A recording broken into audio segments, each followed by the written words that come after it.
Hello everyone. Hello everyone. How's it going? I want to talk to you about dating. I got on dating apps and I expected things to be normal, like how I treated people and how people kind of treated me before, mostly women that I dated, and everything was nice. But now I'm just realizing it's just kind of complicated, kind of confusing to a certain extent. Like I'm talking to these people and it's just kind of this love bombing for a while and then suddenly disappear out of nowhere. Like they know I'm trans. It's in my profile. Like my Tinder profile says, no right wingers, no like fascists, because no facha en español. Y al final es que, yeah, it's kind of like it's very clear. They know I'm trans. They're like talking, and they're always getting into like sexy talk, and then eventually we get to a point where like they just disappear. It's like they get what they want. They want to test your kinkiness and stuff, and then they disappear. Or like I had a date today. Well, I was supposed to be having, I don't know if it was supposed to be a date, honestly, but the person was here and he came from a different city because I met him on Tinder and he's pretty cute. Yeah.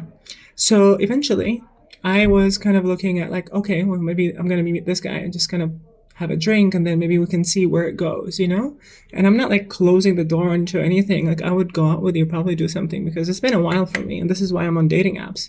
I'm not trying to find like a partner or anything. I'm just trying to find someone to pass the time with and then maybe do something together like all of us want. But eventually this got a bit weird because this guy, when I met him, on Tinder. We were talking for a while, and he was like, "Yeah, I know you're trans, and like, can you do what can you do? You have those lips, you have that mouth or whatever." And I'm like, "Yeah, and this mouth can do a lot." So eventually, we're getting into like a little bit kinky things, start asking questions, and we're talking about like, oral sex, and then eventually, he's like, "I want to have a video call with you," and I'm like, "Okay, we can have a video call, no biggie."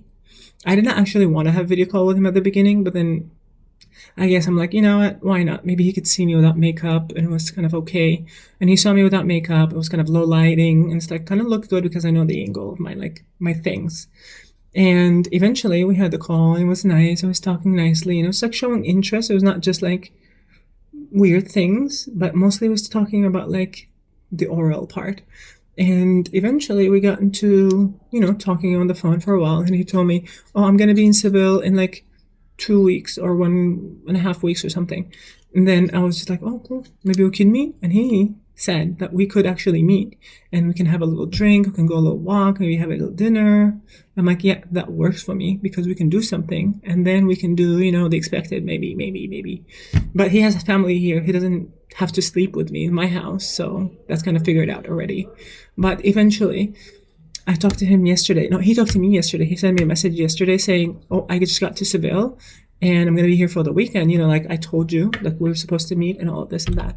And I'm like, "Okay, cool." So I sent him a message today in the morning and I told him, "Okay, well, what time do you want to meet? Or where should we meet?"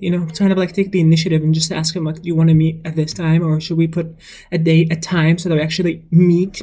Or is it just going to be like, I'm going to text you when I feel like it?" And eventually his response was, "I'm going to text you when I feel like it." And I'm like, I don't know. I don't know if I want to be that kind of person. I have like so much self-respect at this age to let that happen. Like I'm not horny at all. I'm not like looking for just a hookup because my hormones are just making me crazy. Um, I didn't have sex for like maybe 3, 4 years now. Actually, 3 to 4 years now. And not thinking about it. I think the only thing I'm thinking about is like I need to kind of not stick with this comfort too much because then I'm going to be too comfortable not having sex and not dating and not whatever. And like, I don't know what's the problem here. Should I be dating? And then this happened with a bunch of different dudes. We were talking. Everything was nice. Everything is cool until it becomes like just disappeared. There was like nothing crazy. I was like talking to a couple of dudes, talking for a couple of days, and then out of thin air, they just like disappeared completely off the earth. And with this one, he was supposed to be texting me today. Did he text me? He didn't. It's 12. Where is Mr. Man? Mr. Man, where are you? Not here. So now we're just kind of getting into this like, is he gonna send me a message in the middle of the night where he's kind of a little bit, he doesn't even drink, he doesn't even party. And I kind of told myself today in the morning, like, okay, you know what? Maybe I don't want to stop myself from doing this because I need to break the cycle. I need to stop saying I haven't had sex in like 4 years because for me, that's kind of a bit problematic. But I don't know if I should do it with this person. What do you think? Do you think I should just go out with this person, do what I'm supposed to do, feel probably shit about myself and feel like a dirty person for just doing something I did not want to do just because I wanted to break a cycle? Or be mature, ignore him, and wait for, something better to come up?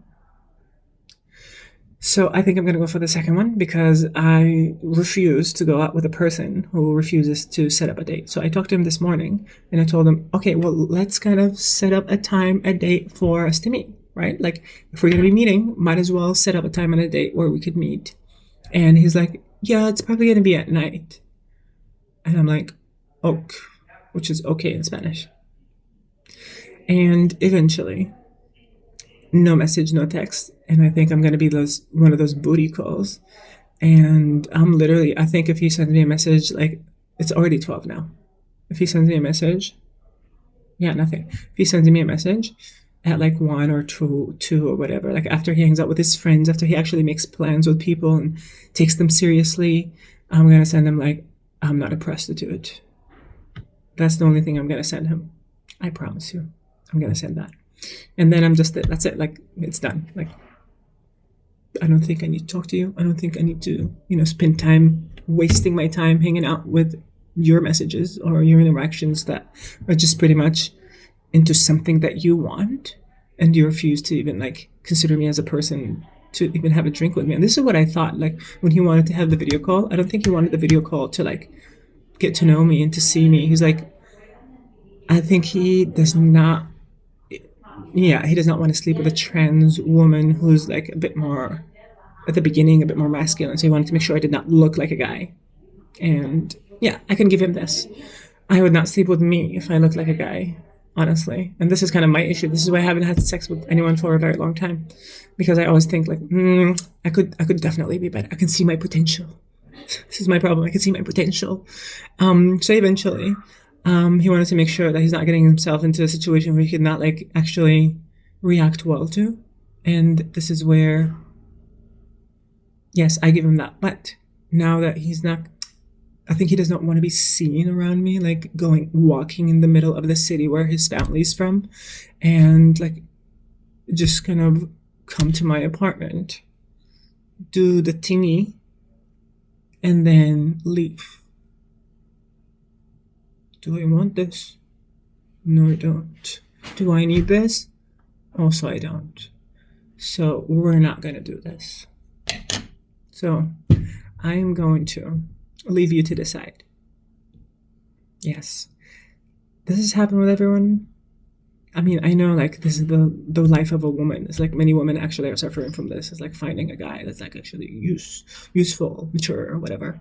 But is it because my profile says I'm trans and people just take me as like a very hypersexualized person? Actually, this is the thing. Everyone just kind of comes in and thinks like they talk to me like in a way they would not talk to a girl, because it's like they can just say all these things to your face, And like I said, I'm not a sexual person. I've never been a sexual person. I like to look sexy, yes, because I want to feel good about myself, not for you. But eventually, it's become just kind of this open door to this kink for a lot of these guys, and many of them ask me about like my thing, and I'm like, I don't like to talk about this part. Like I don't even want that there, so I'm gonna have a surgery. So don't expect anything from me. And the funny part is like when I watch like Korn, like I'm trying to kind of get into like the trans Korn, but then eventually it's just kind of it's the same thing. It's kind of all of these men obsessed with the joystick of the trans girl, and I'm like, that's exactly what I don't want. And you just hyper focus on this exact part. And so it ruins everything for me. I'm like, I just want you to have sex normally with this person without having that part like so visible. Because for me, that's kind of, I don't want that part there. So yeah, there's this obsession with like, what do they want from you? Like if they're dating you as a trans woman. Yeah, what do you think? I'm gonna go.